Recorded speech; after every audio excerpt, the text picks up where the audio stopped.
5, 4, 3, 2, 1.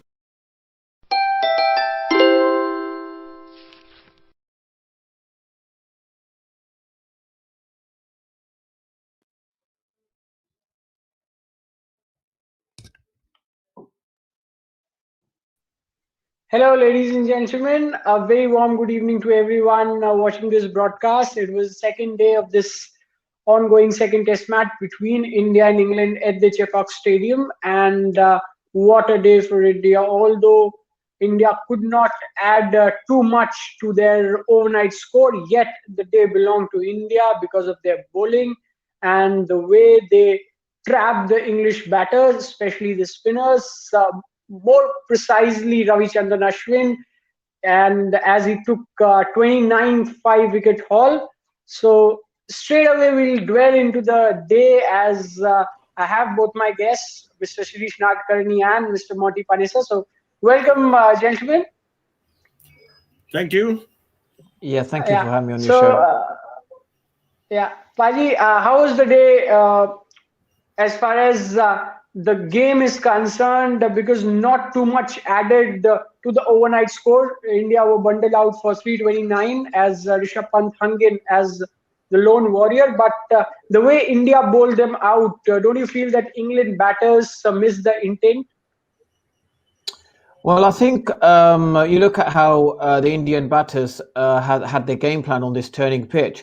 They were using their feet, and it's something that I just don't think the English batters have that in their armory, and that's why they produced a sort of a turning pitch, which obviously, the question mark, is there. It's not going to go for 5 days. It's not a great pitch, but you can adapt on it. That's something for the officials to decide. India's already got enough. They should win this game, but it's the Indian batsmen are showing that you can score on this, but you just got to bat differently.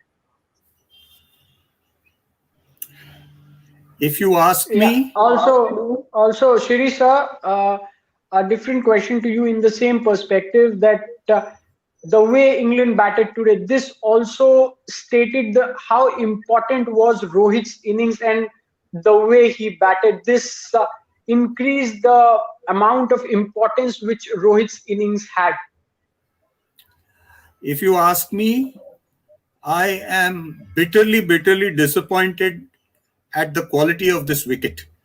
This is not a wicket that we should have produced for Test cricket. You want to win, you win fair and square. You don't win with a wicket of this caliber. Now, for example, if Joe Root had won the toss instead of Virat Kohli, India would have been 2-0 down in the series.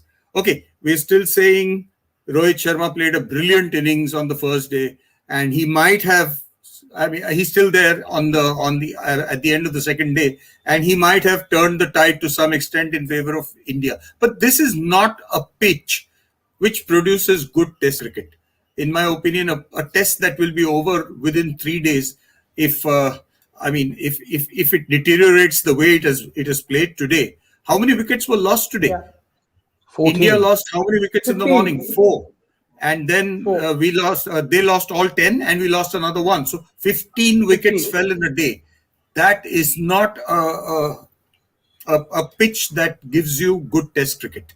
What do you feel, Monty Paji? Do you agree with me? Look, I agree with you. I agree that it's the thing is, because of the 10 wickets that are fell by the English batsmen, it makes the pitch look really bad. And it probably, for Test cricket, we want to see 5 days, and 5 days is what really promotes the game. And now we've had some great Test matches, but, I think this was a brave call by India. What if they lost a toss and then India were in the same situation? I'm sure they've probably been 2-0 down. So it was a risk they took. They said, we back our spinners, and it's kind of paid their way. But, I hope that the next 2 Test matches, they don't produce these kind of wickets, because it won't be good for Test cricket. Test matches finishing in 3 days. Absolutely. That's right. I think the only 3 batsmen who have shown some degree of adaptability on this wicket were Rohit Sharma, Ajinkya Rahane, and Ben Foakes. I thought Ben Foakes batted beautifully. He really batted very, very well. And he was not out at the end. So they didn't look like they were going to get him out. You know, the way he batted. I remember Monty Paji mentioning yesterday that Ben Stokes is very good with his bat. And he showed that today. He showed that today. And I had mentioned that Akshay Patel would be unplayable. He wasn't as unplayable as Ashwin. Ashwin was even more unplayable today. I mean, another fifer for him. Yeah, how would you have liked to have bowled on this kind of track, Monty Paji?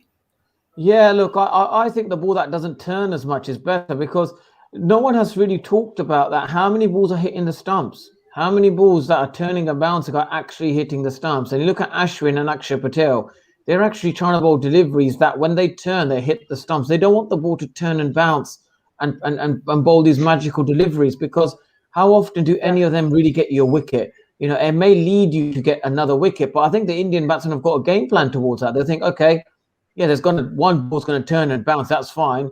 But then the next one I'll look to sweep or I'll come down the wicket.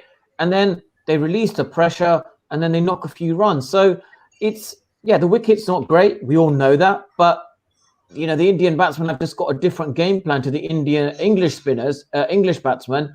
And therefore, it highlights the difference in adapting, you know, against the turning ball.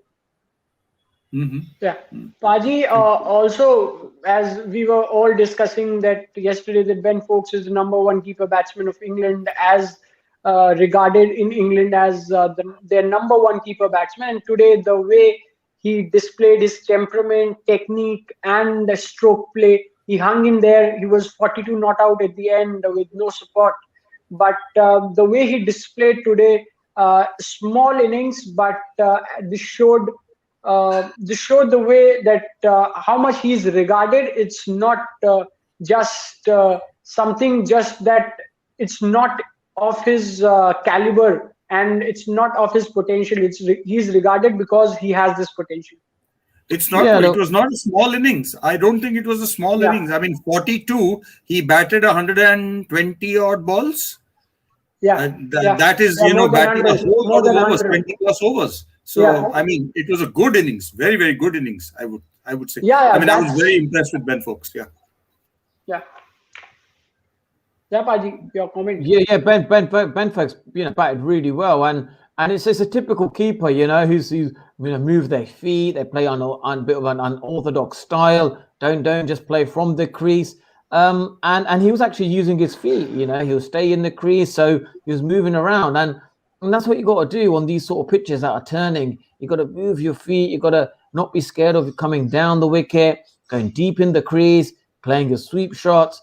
And it was a typical keeper innings, you know, a keeper sort of plays like that way, scruffy, you know, moving around and sort of annoying the spinners, and you know, and you look at him, he's a very confident cricketer, and he's playing beautifully. So that's something that, you know, maybe, you know, they can sit down, you know, with speak to Ben Foakes and say, look, what was your game plan on this wicket? What can we do? Maybe, you know, that you know, what is maybe it's to do with the mindset, nothing to do with the ability. It's what's your mindset on this wicket and your intention. So that's something that is encouraging for England, you know, going into the series, that they've got at least a player there who can actually play well against a turning ball. That's true. Also, and something Paji, about Shirisha, please go on. Something that got me really, really excited today was Rishabh Pant's keeping. I mean, he took two really, really good catches, which I don't think he would have taken in Australia or even in the first test. It means that the run of good scores that he has behind him has taken his confidence sky high, to the extent that he can now really, you know, work on his keeping and show that, you know, he's not a bunny behind the stumps. What do you feel? Yeah, he took some remarkable catches, and I think he's really grown in confidence, you know, as a cricketer, since he's, you know, sort of, you know, came after Jack Leach on the turning ball, and I think that helps him. I think what really helps Rishabh Pant is the conditions are tough, and he goes out. That's the best at his keeping as well. But them catches were brilliant. Yeah, Leach when he's really, really wow. What a catch! Yeah. That leg side one was wicketkeeper would be, absolutely amazing. Yeah, amazing catch. Yeah.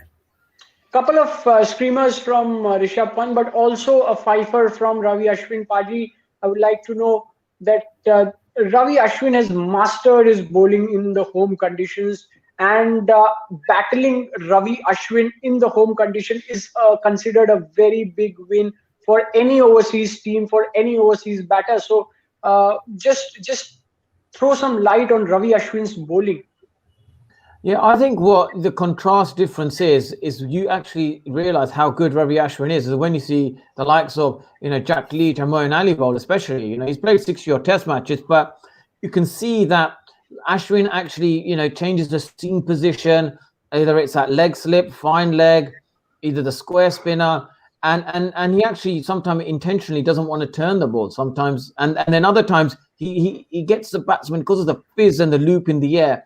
You kind of think, oh, I should be coming forward, but I'm playing it off the back foot, and then he traps you in the crease, and that's because he bowls wicket to wicket. So you're a little bit afraid of, like, if I come out, if I get my foot, I don't want to get an inside edge, but if I play off the back foot, because it's wicket to wicket, I can negate the turn.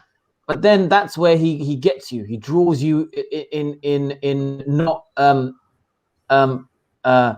figuring out the non-turner, then the different seam positions, and then he sets you up with his, the magical delivery that he bowls. So that's what I think the English spinners are not doing that. They keep bowling the same ball, very predictable.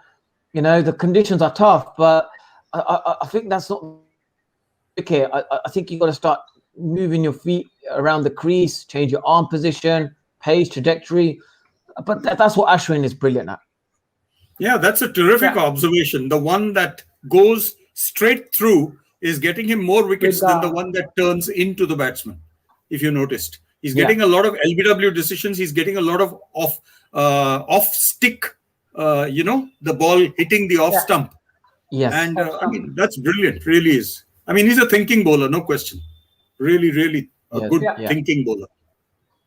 Yeah, it's often said that a ball which goes straight with the arm on a turning track, it's more dangerous because it hurts not only you physically but psychologically, and batsmen just don't know how to prepare for the next upcoming delivery. And no, they play inside the line. They play inside the line, which is what gives him the wicket. Either somebody caught at slip, or maybe it's brushing the off stump, or it's going to the wicket keeper.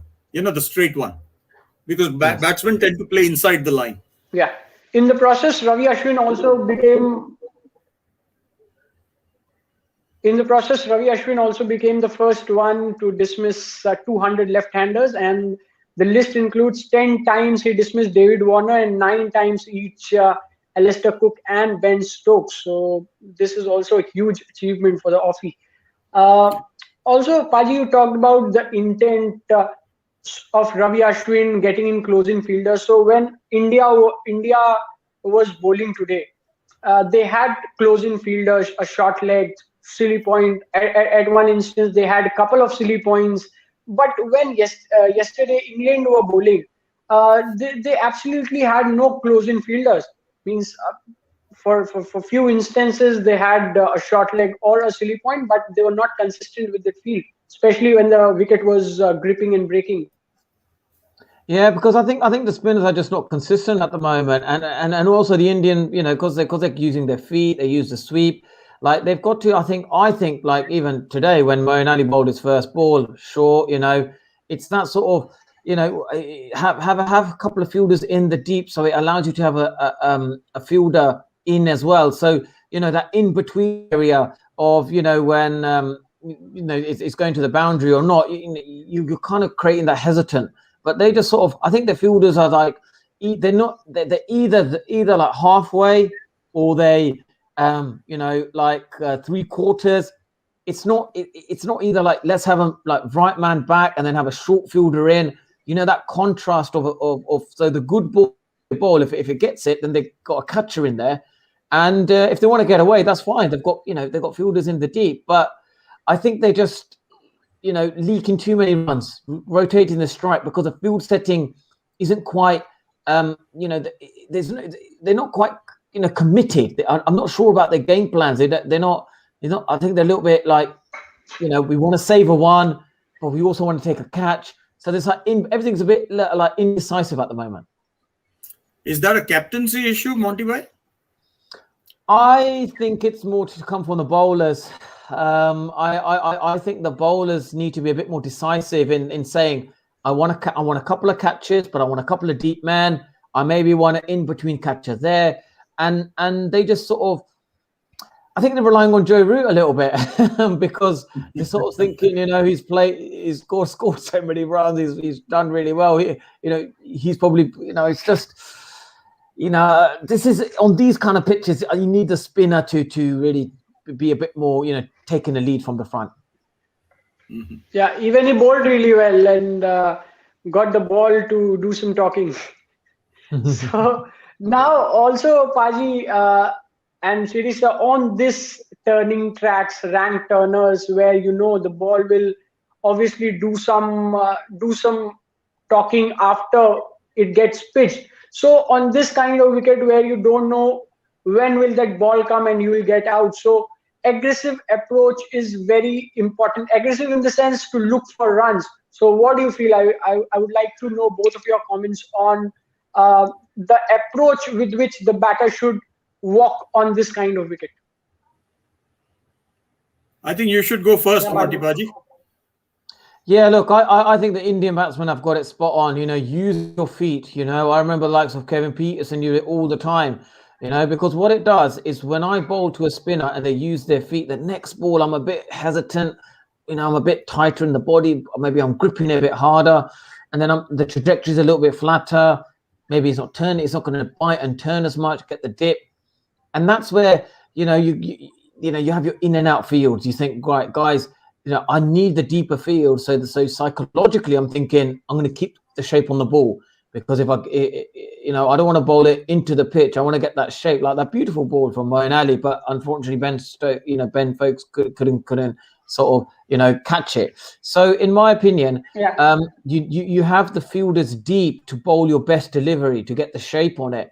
And not to negate the sixes and the fours that obviously they're gonna go for it out of the rough. They're gonna hit the ball out of the ground, and I think that bit of the psychology of spin, the psychology of the best ball. I think the field setting, it helps towards that, and I think they're.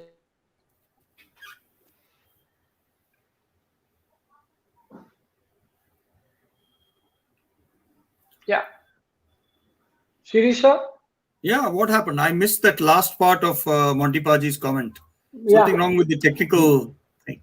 Yeah, Can you repeat so I think what you said? Yeah, the last little bit. So the thing is, you have deep long on or a deep mid wicket because then psychologically you're like, I'm going to bowl it with more flight. I'm going to complete my action and then I'm going to get it above the eye line and I'm going to get the ball to dip because of knowing that if they come down the wicket, hit me out of the ground. It's a big risk. I've got fielders there. Now, if I have fielders halfway, 3/4, then what that does is, you're thinking as a spinner, I've got to get this absolutely spot on. This has got to be the perfect delivery because if I don't get it right, and then you put more pressure on yourself and you tend to get a bit more tense in the as relaxed, and then you push it through. The shape isn't as great, and then it's easy for the batsman to just knock it, use their feet. So. I think that indecision in field setting is actually kind of reflecting on the team's plans. I think they're a little bit unsure. They're just hoping that there's a batsman who's got a name on it and we get a wicket by chance. And I think England's been quite fortunate, in the last innings, and they short full tosses and all of that, and then they have to produce absolute magical deliveries, to get Kohli out. It's in between of okay, if we can't get batsmen out with our magical deliveries, how do we get our wickets? How do we set them up? How do we play the non-turner? Use the angle on the crease, use fielders, to get us to bowl our best delivery. And I think that bit, they're a little bit indecisive. And you can see that the way they set the field. Yeah. Do you think, Monty Paji, that England are going to miss James Anderson in this particular test. I know he's resting, and I know he's getting ready for the pink ball test in Jaipur. But this is the kind of wicket on which he might have done some damage. I mean, I don't see either Stuart Broad or Ollie Stone doing the kind of damage that James Anderson would have done with that reverse swing which he has. Yeah, you know that one particular spell that he had, 7 overs, 5 maidens, 4 wickets. He could have done something like that to India in the second innings. Do you think? Absolutely, I agree with you. But then it's they have the rotation policy. England stick to the rotation policy, and I think India will always, India don't do that. India play their best 11. They just don't. Yeah, that. They always play their best 11. But this time India did with Bumrah sitting out and resting. This time India actually followed it. And Paji, don't you think that Anderson will be of more benefit to England in the pink ball test, where the pink ball does more than this red SG ball and has a bit of extra lacquer on the ball? Yeah, possibly. I think in Australia it does a lot more, and in England, I'm just not sure if in Indian conditions, humid conditions, where it's so hot and it's a different set of conditions, and I'm just not sure if you're going to get the dryness of the leather. If you're going to get the same as the red ball. England are sticking to their policy, but I don't think it would do as much, to be honest, the pink ball. If anything, it bounces a bit more with the spinners, but, we haven't seen it move as much in India than we have in other parts of the world. Also, one question from one of our viewers. He's asking that, according to you, Paji, who is going to win the second test match as per your statistics? Look, I think, with the way they're just playing in the crease, I think they're gonna probably, there are already enough runs on there. I think India will look to probably get to 400, and then they'll back out. And India should win this quite comfortably. Yeah. But I think it's important that India score runs actually in the third innings, because if they don't and they collapse, then a lot of people will be questioning about the wicket. So I think it's very important. If India's going to produce these turning pitches, they've got to show the rest of the world that we can bat on it and score runs. So that is in terms of, telling world cricket that if you're going to produce turners, you as batsmen, you can be skillful, because we've shown, that we can do it. So that's going to be important, that I think India do bat a couple. Saying that this is not a good wicket, and if India get bowled out very cheaply, that would add more to their case that this wicket wasn't fit for Test cricket. As bad as all that. Mm-hmm. Yeah. Last point before. Yeah, I've seen that Cheteshwar Pujara uses his feet very well to the spinners. So, and you've seen Rohit Sharma's skills on this particular track. So these two have a job to do on Monday morning, I would feel. And if they can keep it going, then with 250 runs already in the bank, if you take the score to say 350 totally, and even then if you declare, I doubt England can make the kind of runs that they require to win this match in the last innings. Yeah, very much. I think it'll be very difficult for them, because I think the big question mark tomorrow is about once his match is over, how much of that sort of blow that India can soften if the ICC think this is inadequate. If tomorrow India bat really well and they show that we can score runs like a normal test match, third innings, maybe a little bit less, not as flat, then India can say, look, we batted well. We got 300 in the first innings. We got, another, let's say 150, got 200 or up to 200, maybe only a few wickets down. What's wrong with the pitch? I said it's just English spinners. English batsmen can't play spin very well. So that something, it's very important India to get runs and not lose a lot of wickets. Right. Yeah. Well, for that reason, I hope that India don't get too many runs, because I don't want this kind of a pitch for Test cricket. Really, I don't. Yeah.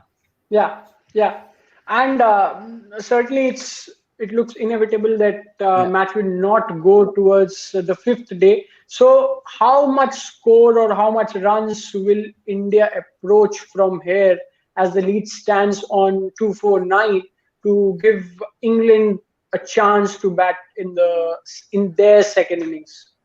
Yeah, Fine. look, another 150 runs, I think. So they'll probably bat another 3 hours, or and then maybe, but gosh, it depends how quickly they score. But Yeah, I think after tea or just before tea, actually, they could declare and put England in. yeah. You know Sridhar, do you something, agree? if presume for the sake of argument that you're only on the third day tomorrow.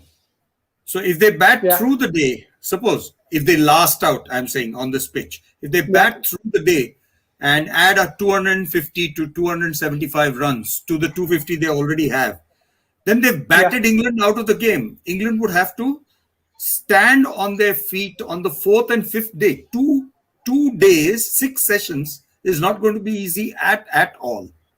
No, absolutely Yeah. not. And yeah, that if India come back all day tomorrow, then I think the questions over the pitch, people can. I'm sorry, there's nothing to argue. It just means that England are just don't have the skills to bat on this particular wicket. There you have Yeah. your answer. Yeah. Yeah. Okay, so that's Okay. it for today, Thank you. guys. Hopefully, we'll meet tomorrow. And because it's seriously, it's very important. It was a very important match in the context of WTC as well, World Test Championship, because India's qualification absolutely hinged on this match. Because had they lose this match, if means they are now in a They would have been situation out of it. as they've tightened their grip over this match now. But before this test match, there were talks that if India will lose this one, they will absolutely scrap all their chances of qualifying to the finals. But now, after winning this test, they will have their chance of qualifying their berth into the finals and playing New Zealand. So this match has that importance as well. But it was a horrendous risk to take. If England had won the toss, what could have been the result? We would have had a problem. Really would have had a problem. So, I mean, even allowing that Rohit Sharma and our Indian. A question for you. A question for you. Do you think Indian spinners bowled better or Indian batters batted better than their English counterparts? I think both. Both points are there. The Indian spinners definitely bowled better than Jack Leach and Moeen Ali. And the Indian batsmen really batted well. Indian batsmen in the shape of just the three batsmen who did very well. That is Rohit Sharma, Ajinkya Rahane, and Rishabh Pant. These three batted really well. The others didn't bat so well. In fact, Shubman Gill now has got to start wondering where his off stump is. He's been getting out LBW like this not more than more than once, and that is not good for an opener. He must know exactly where his off stump is. Cheteshwar Pujara was having the same problem. He's tried to work around it, so he's getting a few more runs, but he's still a little uncertain on that off stump line. Whereas Shubman Gill is shouldering arms to balls that are coming in, and nowadays umpires are giving those decisions in the bowler's favor. So, as I feel, yes. Thanks, Arjun, for watching this. Had you been there 5 minutes before, Paji would have also answered your question. He's left just now as we were wrapping the show, but Sirisa was there, so he took your question. So thanks a lot for watching. Keep watching the channel, subscribing, and also do press the notification bell icon, because as and when we go live, you will be notified through that notification bell icon if it's pressed. So thanks a lot, Sirisa, for joining. We'll meet tomorrow. My pleasure. And it was a pleasure. Hopefully, we will be on the verge of getting a decision on this test match when we meet tomorrow. Most likely, yes, absolutely.